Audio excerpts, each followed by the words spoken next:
오늘 본문의 말씀은 성전 기구 가운데 히람이 노스로 만든 기타 기구들을 마지막으로 소개하고 있고요. 그리고 지금까지 히람이 노스로 제작한 모든 성전 기구들을 요약하고 있습니다.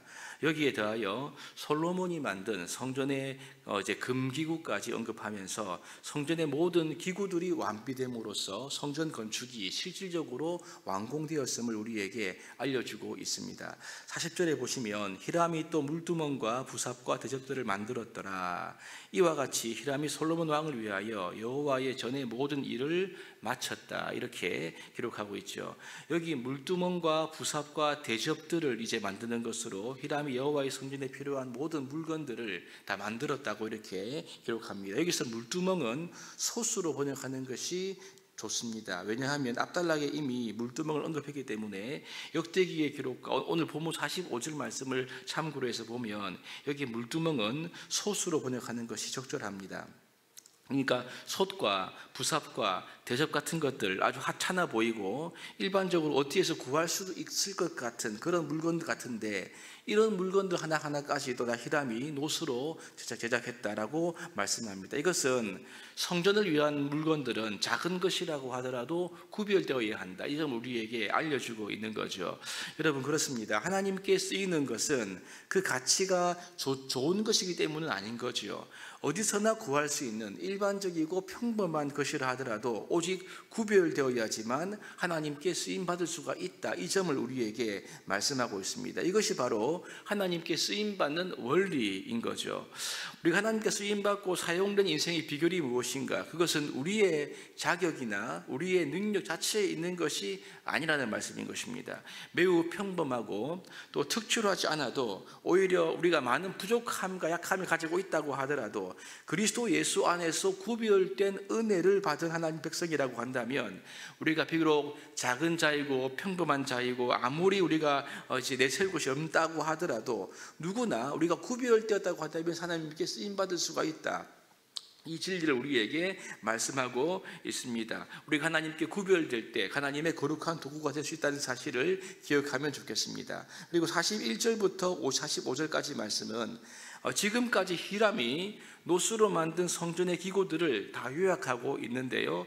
놋 기둥 둘로부터 시작해서 방금 보았던 솥과 부삽과 대접들까지 성전의 모든 기구들을 빛난 놋으로 만들었는데 이것은 모두가 다 성전 밖에 두는 기구들이다라고 이렇게 언급하고 있습니다. 이 기구들은 요단의 진흙에서 부어 만들게 했고요. 또 그 무게를 달 수 없을 만큼 힘이 많았다 이렇게 말씀하고 있죠. 히람인 성전 밖에 두는 기구를 만들었는데 반면에 48절부터 50절까지 말씀 보시면 이제 성전 안에 두는 기구를 만든 것을 언급하고 있습니다. 이 만든 사람은 솔로몬이지요. 만든 재료는 놋이 아니라 금입니다. 그래서 놋 기구는 히람이 만들었고 금 기구는 솔로몬이 직접 만들었음을 언급하고 있습니다. 솔로몬이 만든 성전은 모세가 지었던 성막보다 훨씬 더 규모가 크지요. 그래서 금기구들도 훨씬 더 수가 많았음을 알 수가 있는데요. 정금 등잔 때의 경우는 지성소를 기준으로 해서 볼 때 좌우측에 5개씩 놓여 있었다라고 말하면서 규모가 크기 때문에 성전 안에 들어있는 금기구들도 훨씬 더 많았다. 이것을 우리가 알 수가 있습니다. 아무튼 이렇게 하여 성전이 이제 그 기능을 다할 수 있는 모든 기구가 만들어졌고 그것이 세팅되었음으로 말미암아 이제 하나님의 성전 공사가 완공되었고 이제 제사장들은 이러한 기구들을 통해서 하나님께 나아갈 수 있는 그러한 희생 제사를 드릴 수 있는 완벽한 이제 준비가 되었다는 것을 볼 수가 있죠. 그리고 마지막 51절 말씀은 성전 기구를 제작함으로써 이렇게 성전에 필요한 기구들이 세팅되면서 성전 건축이 마침내 완공되었음을 우리에게 알려주고 있지요. 여기에다가 이제 성전에다가 다윗이 구별해서 바친 성물을 다 넣는 것으로서 본문이 마감되고 있습니다. 지금까지 살펴보았던 솔로몬 성전은 지성소와 성소가 먼저 만들어졌었고요. 이제 그리고 거기에다가 놋과 금으로 만든 이 성전의 기구들로 채워졌다는 것을 우리가 알 수 있습니다. 그러므로 성전은 이 건물 그 자체가 의미가 있는 것이 아니라 그 안에 들어가 있는 각종 기구들이 만들어지고 그것이 성전에 채워짐으로 인해서 완성되는 거죠. 이름으로 말미암아 이 성전이 성전으로서 기능을 할 수 있게 되었다. 이것을 우리가 알 수가 있습니다.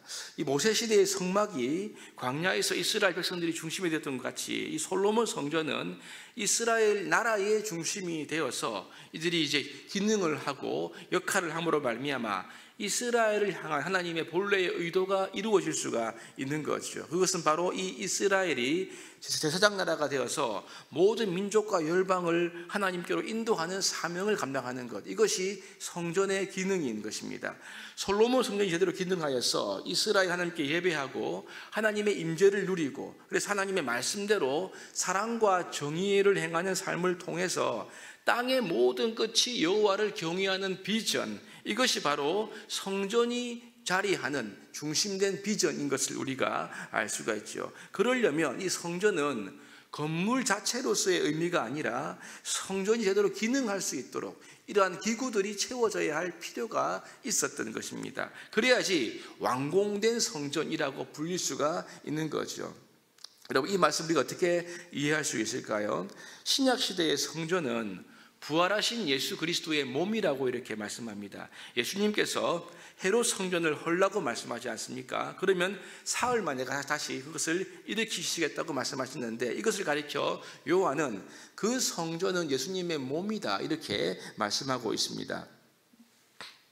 성령 되신 예수 그리스도를 믿음으로 인하여 이 죄의 문제를 완벽하게 해결하고 하나님 아버지와 자유롭게 교제하고 소통할 수가 있게 되었지 않습니까? 이것은 이제 예수님을 믿음으로 말미암아 예수님이라는 이 참된 성전이 우리에게 온전히 기능하게 되면서 그 성전이신 예수님을 통하여 날마다 하나님께 나아가고 그분과 우리는 친밀한 생명의 교제를 할 수가 있게 되었습니다. 이스라엘이 이 성전과 성막을 중심으로 해서 하나님을 경외했을 때 그들이 제사장 나라가 되어서 열방 가운데 하나님의 이름을 높이는 그러한 사명을 감당할 수 있었다면, 오늘날 저와 여러분들은 성전 되신 이 예수 그리스도를 통하여 하나님 아버지와 날마다 생명의 교제, 말씀의 교제를 친밀히 나눔으로 말미암아 왕같은 제사장으로서 복음을 땅끝까지 전파하는 부활의 증인의 사명을 감당할 수가 있다는 말씀인 거죠. 우리가 하나님의 뜻을 행하고 사명 감당할 수 있는 본질적인 이유와 근거는 우리에게 완성된 성전, 곧 참 성전으로 지금도 기능하고 계신 예수 그리스도 때문임을 우리가 알 수 있습니다. 그러므로 예수님을 믿는 것 속에는 큰 의미가 담겨 있는 거죠. 그것은 지금도 성전으로 기능하고 계시는 이 예수님을 통하여 우리는 날마다 하나님과 만날 수 있습니다. 날마다 그분과 교제할 수 있습니다. 예수님을 날마다 믿음으로 말미암아 하나님과 교제하는 이것이야말로 예수 믿는 참된 의미라고 말할 수 있는 거죠. 반대로 성도가 예수님을 믿는다고 하면서 하나님과의 영적인 교제를 날마다 누리지 않는다고 한다면 그 사람의 믿음은 잘못된 것이거나 아니면 그 사람에게 있는 성전은 비어있는 건물 같은 성전일 수밖에 없다. 이것이 우리에게 오늘 본문이 주는 교훈이 아닐까요? 참 성전이 주님을 아직도 모르고 있고 제대로 믿지 않는다고 볼 수가 있는 것입니다. 오늘 솔로몬 성전의 완공 기록을 함께 보면서 우리 주 예수 그리스도를 믿는 우리 모두에게 예수님은 지금도 기능하는 참 성전이시다, 이 사실을 우리가 생각하고 감사할 수 있기를 바랍니다. 이제 그분을 통해서 하나님 아버지와 생명의 교제를 누리고 사랑의 교제를 날마다 매일같이 깊이 누릴 수 있게 되기를 바랍니다. 그리하여 이 성령 되신 예수님을 통하여 하나님과 누리는 이 생명의 교제로 말미암아 얻는 놀라운 생명으로 말미암아 우리가 하나님으로부터 주어진 사명을 잘 감당하는 우리 모두가 될 수 있기를 주님의 이름으로 축복합니다.